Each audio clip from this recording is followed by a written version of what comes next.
যখন দেখেন নিজের ভিডিও মানুষ বেশি দেখে না, তখন এটা বিয়া করে বউটারে ঘরের মধ্যে আনে, এরপরে দুইজনে মিল্লা ভিডিও বানায়। আর এই ভিডিও মিলিয়ন ভিউজ হয়। ও মনে মনে ভাবে এটাই তো আমার ইনকামের প্রথম জায়গা, প্রথম খাত। কয়েকদিন পরে আবার একটা বাচ্চা আসে, এরপরে ওই বাচ্চাটার প্রতি মাসে মাসে বার্থডে উদযাপন করে। এমন কাপল ব্লগার আমগো দেশে আছে নানা। প্রত্যেকের হৃদয়ের গহীনে যার ভালোবাসা আছে, আপনারা মহব্বত করেন, পছন্দ করেন। আমার বন্ধুবর বিশ্বজয়ী কারি আবু রায়হান দামাত বরকাতুহুম আজকের এই মাহফিলের সম্মানিত সভাপতি, খায়রহাট মারকাজুস সুন্নাহ মুরতাজিয়া মাদ্রাসার মুহতামিম হাফেজ মাওলানা আনিসুর রহমান সাহিব আজকের এই মাহফিলের জন্য অক্লান্ত পরিশ্রম করেছেন। বিশিষ্ট ব্যবসায়ী ও সমাজসেবক। এই মাহফিল দাঁড়িয়েছে ব্যাকগ্রাউন্ডে যার অনেক শ্রম আছে, আর্থিক শারীরিক উভয় লাইনে। হাফেজ মোহাম্মদ ইবাদত হোসেন দামাত বরকাতুহুম আজকের এই মাহফিলের উপস্থাপনায় মুফতি নুরুল ইসলাম ফরিদি অত্র মসজিদের ইমাম ও খতিব রয়েছেন। বাদাল আসর থেকে নিয়ে এ পর্যন্ত কোরআন এবং হাদিস থেকে দিক নির্দেশনামূলক বাণী আপনাদেরকে অনেকেই শুনিয়েছেন, আপনারাও শুনছেন। শুরুতেই আমাকে একটু উচ্চ কণ্ঠে উচ্চ আওয়াজে জবাব দিবেন, এই সুন্দর মজলিসটি পেয়ে আপনারা খুশি না বেজার? মনে হয় যে অর্ধেক মানুষ খুশি, বাকি অর্ধেক মানুষ বেজার। এই সুন্দর মজলিসটি পেয়ে আপনারা খুশি না বেজার? একটু একটু খুশি না বেশি খুশি? আজকের এই মাহফিলের আয়োজন যারা করেছেন, আল্লাহ প্রত্যেককে দুনিয়া এবং আখিরাত উভয় জগতে কল্যাণকামীদের অন্তর্ভুক্ত বানায় দেন। সকলেই পড়িয়া আমিন। স্পেশালি হাফেজ মাওলানা মোহাম্মদ ইবাদত হোসেন, আল্লাহ ভাইয়ের রিজিকে ব্যবসাতে বারাকা দান করেন। সকলে পড়িয়া আমিন। ভাই সব লং টাইম কথা বলা যাবে না। আজকের এই মাহফিলে দেশের সুনামধন্য মশহুর প্রসিদ্ধ মানুষগুলো এই মঞ্চে আছেন এবং ডক্টর কামরুল ইসলাম সাইদ আনসারী উনিও আছেন, উনিও আসবেন।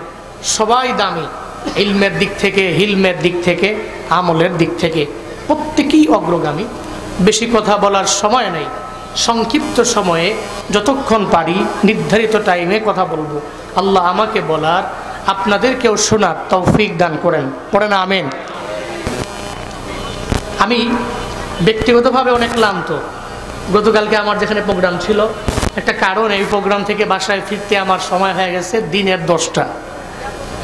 এরপরে কোনো রকম ঘুমায়া বাজান ফোন দিছে, কই বাসা থেকে লাভ দিয়া উঠা ঠিক মতো খাইও নাই। সেই খানা কালকে রাতের খানা খাইছি এখানে। এই জন্য আমি টায়ার্ড, ক্লান্ত। এরপরেও যতটুকু পারি একটু বলি, রাগ করবেন আপনারা? কষ্ট হচ্ছে আপনাদের? পড়েন সুবহানাল্লাহ, পড়েন আলহামদুলিল্লাহ, পড়েন আল্লাহু আকবার। আমি খুতবায় সূরা ইনশিরাহ তিলাওয়াত করেছি। কোন সূরা? ইনশিরাহ, 94তম সূরা, মাক্কি সূরা, 8টি মাত্র যার আয়াত। এই সূরা ইনশিরাহ আল্লাহ পাক নবীজির মাক্কি লাইফে নবীর উপরে নাজিল করেছেন কেন? শানে নুজুল কি? অবতরণের প্রেক্ষাপট কি? আমরা প্রত্যেকেই জানি নবীজি 40 বছরের নবুয়ত পেলেন। একটু আমাকে এই প্রশ্নের জবাব দিবেন, নবুয়ত পাওয়ার আগে থেকেই কি নবী সত্যবাদী, নাকি নবুয়ত পাওয়ার পরে সত্যবাদী? নবীজি নবুয়ত পাওয়ার আগেই আমানতদার, নাকি নবুয়ত পাওয়ার পরে আমানতদার? 40 বছরের জিন্দেগিতে কোনো গালি, ওয়াদা করে ওয়াদার খেলাফ, মিথ্যা, অন্যায়, মূর্তি পূজা, জুলুম আছে? ছিল না। 40 বছরের জিন্দেগিতে আমার মায়ার নবীর কোনো মিথ্যা নাই। জিন্দেগিতে জীবনে কোনোদিন ওয়াদা করে ওয়াদার খেলাফ করেন নাই নবী আমার। জীবনে কোনোদিন আমানাতের খেয়ানত আমার মায়ার নবী করেন নাই। 40 বছর এজন্য আবু জাহালের দরবারে মোহাম্মদ ভালো মানুষ, মুহাম্মদের লকব দেওয়া হলো, কই মুহাম্মদের মতো আল্লাহ মিন কেউ হতে পারে না, আমানতদার কেউ হতে পারে না। সে ওয়াদা করে ওয়াদার খেলাফ করে না, মিথ্যা বলে না, গালিও দেয় না। এই জন্য 40 বছরের নবুয়ত পাওয়ার আগে এরা আমার মায়ার নবীরে আল্লাহ মিন উপাধি দিয়া দেয়। কিন্তু নবুয়ত পাওয়ার পরে নবী যখন দাওয়াত দেন, মাথা বড় নষ্ট হয়ে গেল আবু জাহালের। কারণ আবু জাহালের চরিত্র খারাপ।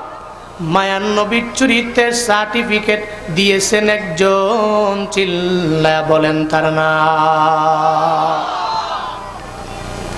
আবু জাহালের চরিত্র চূড়ান্ত লেভেলের খারাপ। মায়ান নবীর চরিত্রের ব্যাপারে আল্লাহ পাক রব্বুল আলামিন সার্টিফিকেট দিয়ে দিলেন, ইন্নাকা লাআলা খুলুকিন আযীম। আল্লাহ পাক বলেন, ও পয়গম্বর আমার, খুলুকে আজিম আমি আল্লাহ আপনারে দিয়ে দিলাম, সুমহান এক চরিত্রের অধিকারী আমি আল্লাহ আপনারে বানায়া দিলাম। এজন্যই যার চরিত্র ভালো তার দলটা ডে বাই ডে ভারী হবে, এটাই স্বাভাবিক ব্যাপার। আবু জাহালের মাথা বড় গরম হয়ে যায়। দুনিয়ার স্বাভাবিক নিয়ম হলো, যারা হকের কথা বলে দেখবেন, যারা বাতিলেদের দল হালকা হবে ভেবে এদেরকে বিভিন্ন জুলমের মাত্রা বাড়ায়া দেয়, নির্যাতনের মাত্রা বাড়ায়া দেয়। কারণ চরিত্রহীনেরা লম্পটেরা ভালো করেই জানে, একজন চরিত্রওয়ালা হক কথা বলনেওয়ালা মানুষ যদি আমার এলাকার মধ্যে থাকে, তাহলে জীবনে কোনো দিন এই এলাকার মধ্যে আমি ডেভেলপ হতে পারবো না, আমি উন্নতি সাধন করতে পারবো না। এজন্যই দেখবেন নিজের জালেম বানাইয়া হক কথা বলনেওয়ালারে জিন্দানখানায় বন্দি করে। এমন নজির প্রমাণ আমার দেশে আছে না না? হকের কথা বললে মাথা নষ্ট হয়ে যায় জালেমের। ডক্টর আফিয়া সিদ্দিকার ব্যাপারে আমার বাংলাদেশের 100% মানুষ জানে না, 90% মানুষই জানে না, মাত্র 10% মানুষ তার ব্যাপারে জানে। কে সেই ডক্টর আফিয়া জানো? বাংলাদেশে বাড়ি না, পাকিস্তানের মধ্যে বাড়ি। আমেরিকার সিটিজেন হয়ে ওখানে পড়াশোনা করলেন, ভার্সিটি থেকে অনার্স মাস্টার্স করনে ওলি আল্লাহর এই বান্দি একাধারে স্নায়ু বিজ্ঞানী। আবার ডক্টর আফিয়া একাধারে 30 পারা কোরআনের একজন হাফেজা। চিল্লায় পড়া যাবে কি মারহাবা! একাধারে স্নায়ু বিজ্ঞানী, আবার কোরআনের হাফেজা, আবার আমেরিকার দামি দামি বড় বড় ভার্সিটি থেকে পড়ুয়া অনার্স মাস্টার্স করনে ওলি নারী। আমেরিকার বিজ্ঞানীদের কারণে তার এত অর্জনের পরে মাথা গরম হয়ে গেল। কেন রে?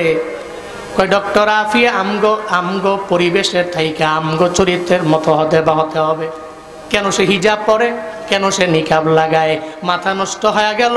কই এজন্যই তারে জিন্দানখানায় বন্দি করা লাগবে। অথচ ডক্টর আফিয়ার মতো ব্যক্তিরা তো ভালো করেই জানে, মহিলারা উলঙ্গ হয়ে চললে সম্মান নাই, মহিলারা হিজাব আর নিকাবের মধ্যেই সম্মান খুঁজে পায়, ঠিক কিনা?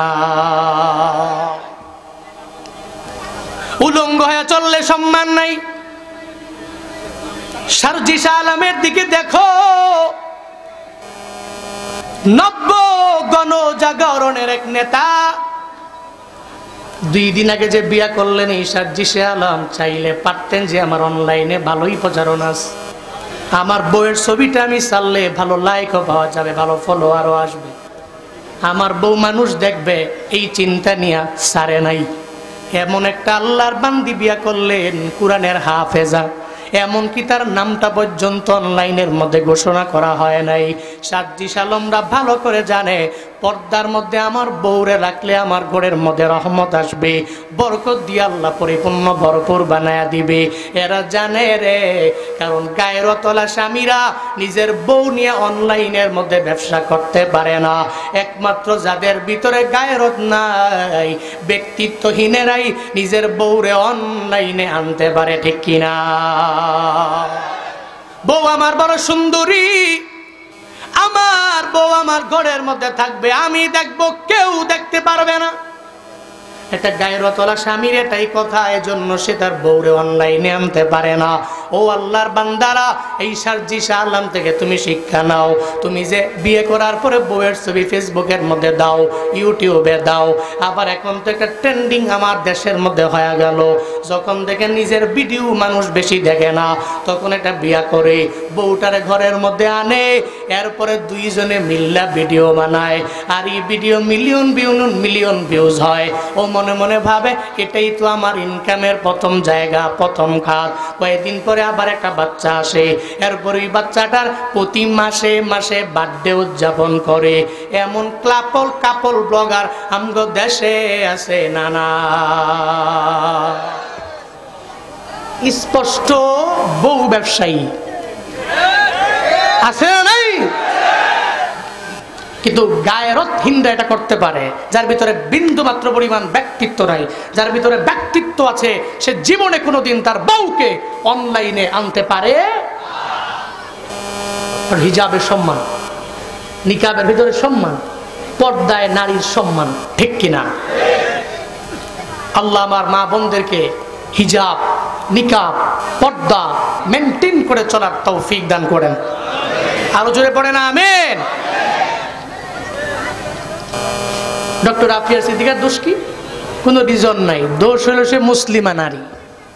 দোষ কি? তার দোষ হলো কেন সে নিকাব পরে চলে। দোষ কি? কেন হিজাব পরে, এটাই বড় দোষ। আবার হিজাব পইরা সে স্নায়ু বিজ্ঞানী কেমনে হয়, হিজাব পইরা আমগো সিটিজেন কেমনে হয়। পরে পাকিস্তানের করাচির আর্মিদেরকে বলল সে তো জঙ্গি সংগঠনের সাথে জড়িত আছে, আমাদের কাছে উঠে দাও। 2003 সাল থেকে নিয়ে 86 বছরের জেল ডক্টর আফিয়াকে দেওয়া হয়েছে। কত টর্চার তাই করা হয়েছে। এটাই দুনিয়ার স্বাভাবিক নিয়ম। স্বার্থে আঘাত লাগলে কুফফারদের মাথা গরম হয়, তখন এরা ভালো ভালো মানুষগুলোকে উইদাউট এনি রিজন জিন্দানখানায় বছরের পর বছর বন্দি রাখে। তবে মনে রাখবা, এই বন্দি রাখলেই